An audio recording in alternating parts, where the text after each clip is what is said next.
Here we have our shoes tied the wrong way, and you can see that the bow is vertical. Here's the correct way, and the bow is exactly horizontal. To tie your shoes properly, you'll do left over right, right over left, and this gives you a square knot. To tie your shoes the wrong way, you'll do left over right, left over right, and this gives you a granny knot. Here's the difference.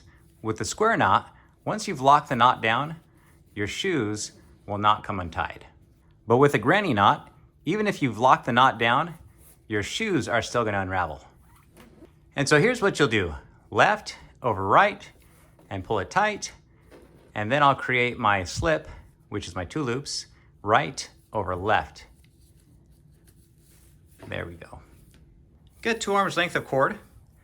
And at the center point, you'll place your fingers inside, go around and pinch. This creates a cow hitch or a girth hitch. From here, we'll find the right strand and we're going to thread it through both loops. Then we'll do the same thing with the left strand and thread it through both loops. Now we'll just tighten down our hitch and we'll bring in the loops so that they're about the size of our cell phone. Now we'll take our phone and we're going to take 1 loop and we'll hook it on one corner. We'll pull the loop across the back and we'll hook it on to the next corner. There we go. We're going to do the exact same thing with the other loop using the opposite corners. All right, now we need to straighten this all out by taking these X's that are all around the phone and placing them right on the edges. So this one's going to go on that edge, this one's going to go on this edge, and same thing for the bottom. There we go. Now we'll just tighten everything up. And as you pull these 2 strands, this cow hitch will continue to tighten. You just want to adjust it so it's back up top. Now this is a must anytime you have an activity where you might drop your cell phone and you might not get it back if it falls out of your hands. And this knot also works well to hold your ID card. For this knot, you'll need 2 or more spiral notebooks and a section of paracord. We'll push down our notebooks and open up that window that the overlapping coils make. And we'll keep pushing it all the way through until we make it to the other side. There we go. Same thing for the next notebook.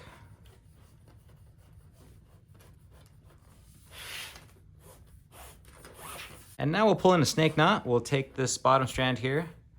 We'll overlap it that way. We'll do the mirror image on the back side. I'll roll it down and bring it down here. And now this one is going to go through this window. This one is going to go through that window. And then we'll pull it tight. Now we're going to trim these down. You want to be very careful because you are working with a notebook filled with paper, which is flammable.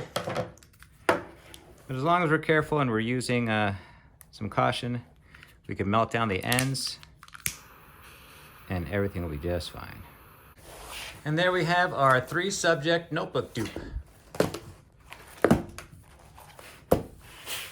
Now, if you need a good place to take some notes, now is a good time to mention the sponsor of this video. Now, I normally don't do product collaborations, but when FlexiSpot reached out to me, they gave me a chance to throw in an act of kindness. As part of our agreement, they sent me this desk to review, and I've been using it to film this YouTube video. But I added that I wanted to give it to a college student. And so not only did they send me the desk, but they sent a cable organizer and a drawer to go with it. Now, as you've seen, the student was kind enough to help me out with this YouTube video, and she was very grateful for the desk. And as we were putting it together, we were surprised with how heavy it is. Oh my gosh. Are you serious? Ready? Oh, no. I don't know if I can lift it. Okay. Now it's heavy because it's extremely sturdy and it looks like it's very durable. In fact, when my daughter was helping me out with the square knot portion of this video, we were able to move the desk up and down while she was seated on it. As you've heard, it is an adjustable desk. You can move it up and down by the 1/10 of an inch, and it has a memory so that you can save your settings if you want it exactly the right height for when you're seated or when you're standing. And I forgot to mention, they threw in a monitor stand too. This one is nice because you can hide the cables throughout the arm and tuck them behind the desk. If you go to the FlexiSpot website, you'll see that they have creative solutions geared towards creating better work environments and promoting efficiency, productivity, and well-being. They carry a wide range of ergonomic products for your home and office to achieve the perfect work-life balance. If you'd like to have a desk just like this for you or your son or daughter as you go back to school, please visit the FlexiSpot website and check out their premium standing desk, E7, Ergo Series top, cable management tray, and monitor mount. They're all quality products, and I think you'll enjoy them just as much as she does. Link in the description. To tie a slipped overhand knot, we'll pull our laces tight. Then we'll gather them both together, and we'll go really low towards the shoe. I'm going to twist. I'll grab onto my free laces and slip them back through. Okay. And that gives my shoes a nice knot to tie together, and when I need them again, I'll just pull this free. This is my favorite way to tie a bottle knot. I'll twist in a loop, and I'll point that loop directly at me. And now I have two sides. I'm going to take one side, go around the loop, and push it through. Now I'm going to do the same thing with the other side. I'm going to go around and push it through that loop. And what I've done is created a window down below, a little rectangle window here. And I'm going to take the loop I started with and push it right through, inverting the knot. Now once I've done that, I need to make sure that I have two sections up top, two sections down below, and a window in the middle. Okay? If our handle's too small, I'll just work in that rope so that I can open it up. There we go. Now all I have to do is take my bottle, I'll place my window over the top and pull everything tight. We're gonna do that one more time, battle speed. I'll twist in my loop. I'll go around with this one, around with that one, push my loop through. There we go, invert everything.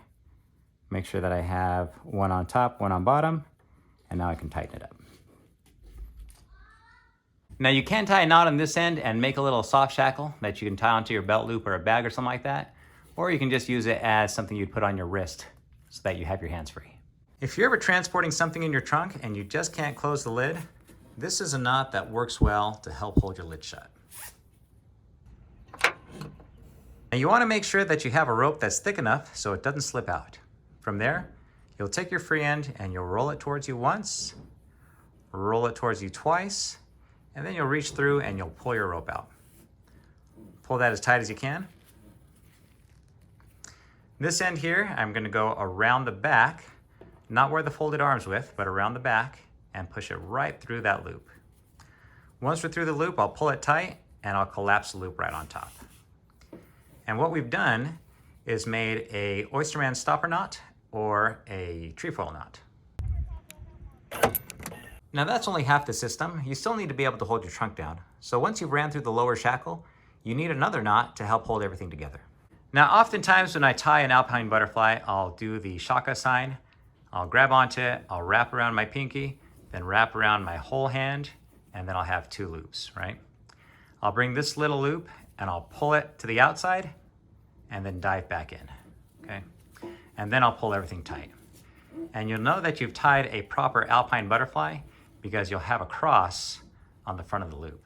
Here's another variation you can use. I'll twist in two loops, I'll overlap them, I'll grab this lower loop here, and I'll pass it up through that window I made. Now this works well when you have a confined space you're working in, like the trunk there. This next one is one of my favorites. I use it all the time when I'm transporting things within my car. What I'll do is I'll twist in an overhand loop, pass those two strands through, and just tie it off. There we go, that's one side. For the other side, I'll find the end, I'll twist down, twist again, and I'll create another little window there, okay? Now this thing, we want it to be collapsed once we have everything straightened out, okay? So I'll pull this side tight. There we go. And so what we'll do is I'll open it up, I'll put my knot here on the other side through, and then I'll close it back down. Oh, let's not slip out there. There we go. And here's our soft shackle. Now this works well if you want to tie something to your bag and you don't want to lose it should it fall out of a pocket. The Poldo Tackle uses counteracting force. So these two loops pull on the system. What I can do is bring this together and make this really long, or I can pull these loops apart and make the system short.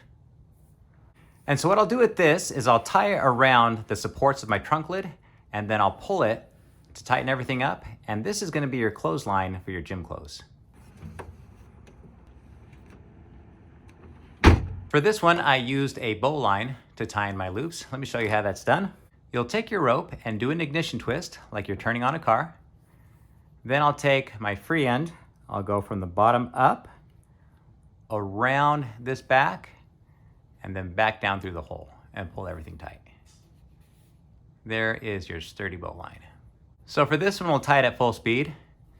Twist up through the hole, around the tree, and back down. Okay, there's one. Now I'll take my other end. I'll go through that bow line. There we go. And now here's my loop. I want to capture that. And then I'll tie my next bow line. Twist through the hole, around the tree, and back down. And now we have our Poldo Tackle system. Imagine these are the ends of your drawstrings. You'll take your left-hand side and form it so it looks like an ampersand. With your right-hand side, you'll form a loop, thread it through the top, go around the bottom, and pull everything tight. Now the good thing about tying it this way is it's not going to loosen up on you. But let's say your shorts are too loose. You'll tighten them up by taking this thumb loop here and gathering up this loose end, and now you can pull in more tension. When the knot resets, it'll stay tight. If your shorts are too tight, same thing, take your thumb loop, gather up this loose end, and give yourself some slack. And then once you're all done, you'll simply take this end and pull everything free. Here's a first-person point of view. Now this drawstring is sewn in at the back of the shorts, so I need to pull in some tension on the left side first. But I'll pinch it with my right hand, and then I'll grab it from the left and pull in my ampersand. With my right hand, I'll pull in the loop, go through the bottom, and then over the top, and then I'll pull it tight.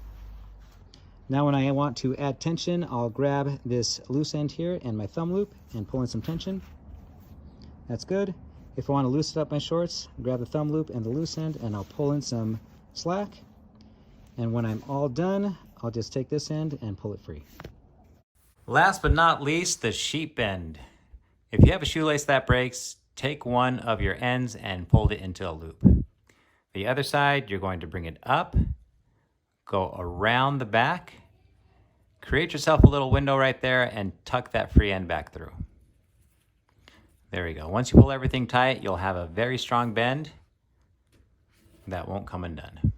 Now, I've actually used this before on one of my daughters when they had a dress that had loose straps behind their shoulders. So what I did is I made 2 loops, I slipped one through, and I did the same sheep bend. Go around the back up through the top window. There we go. And then now her straps were held together and it wasn't so loose on her shoulders. If you'd like to support my channel, you can pick up one of these marlin spikes. I designed it myself and I carry them at awesomeforsale.com or Amazon. Thanks.